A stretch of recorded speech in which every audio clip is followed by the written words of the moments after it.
हर हर महादेव। दोस्तों ये महादेव का संदेश उन मनुष्यों के लिए है जो बिना मेहनत, दर्द, तकलीफ के बिना सफलता पाना चाहते हैं। पर वीडियो शुरू करने से पहले कमेंट बॉक्स में हर हर महादेव लिखना ना भूलें, क्योंकि भगवान का नाम लेने से मन शांत और घर में सुख समृद्धि आती है। दोस्तों आइए इस कहानी के माध्यम से समझते हैं।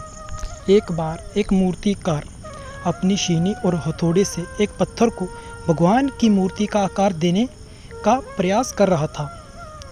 जैसे ही वह छेनी पर अपना हथौड़ा चलाता, वह पत्थर चलाने लगता और कहने लगता कि ये क्या कर रहे हो, मुझे इतना मार क्यों रहे हो, मुझे बहुत दुख हो रहा है, तकलीफ़ हो रही है, पीड़ा हो रही है, मुझे अपने हाल पर छोड़ दो, जहाँ से चले जाओ। मुझे पता है कि तुम में आगे बढ़ने की अपार संभावना है, तुम एक बहुत अच्छे पत्थर हो, लेकिन यदि तुम इसी प्रकार से रहोगे तो कभी भी आगे नहीं बढ़ पाओगे। इतना कहकर मूर्तिकार ने औजार उठाए ही थे, पत्थर फिर से चलाने लगा, गिड़गिड़ाने लगा, बेनती करने लगा कि मुझे मेरे हाल पर छोड़ दो, मुझे पता है कि जीवन के लिए क्या सही है और क्या गलत, मुझे बहुत ज़्यादा दर्द हो रहा है, अब मैं और तकलीफ़ सह नहीं सकता, मैं जिस हाल में हूँ मुझे इसी हाल में छोड़ दो और तुम जहाँ से चले जाओ। उस मूर्तिकार फिर से उस पत्थर को समझाने की कोशिश की, ज़्यादा अधीर मत बनो, अपने सब्र को बनाए रखो, थोड़ी देर और इस दर्द को सहो, यदि इस दर्द को सह लोगे तो मैं भगवान की मूर्ति के रूप में तुम्हारी स्थापना करवाऊंगा, फिर दूर दूर से लोग तुम्हारी पूजा करने आएंगे और पंडित और लोग तुम्हारी सेवा करेंगे। लेकिन पत्थर ने उस मूर्तिकार की एक बात नहीं मानी, वह चलाता रहा, अपनी बात पर अड़ा रहा।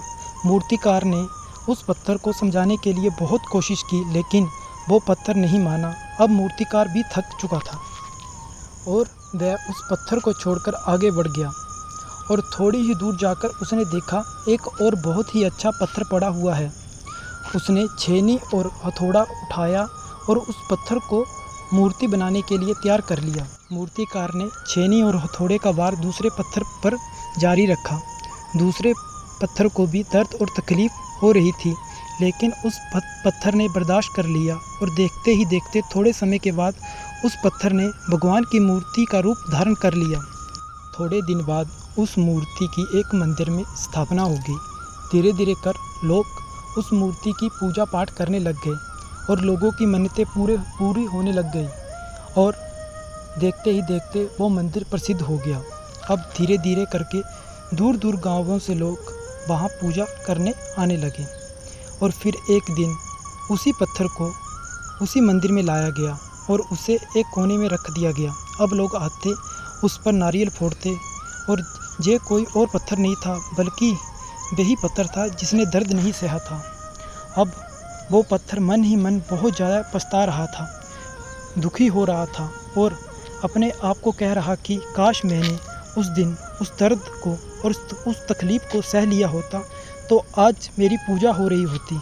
इसलिए आप भी अपने जीवन में हमेशा याद रखिए, जब आप अपने करियर की शुरुआत में होते हैं, किसी काम को कर रहे होते हैं या पढ़ाई कर रहे होते हैं या कोई भी काम कर रहे होते हैं, उसमें आपको दर्द हो रहा होता है, तकलीफ़ हो रही होती है, ज़्यादा मेहनत करनी पड़ती है, तो आप रुकिए मत, अपना रास्ता मत बदलिए, क्योंकि मेहनत के बाद ही सफलता मिलती है।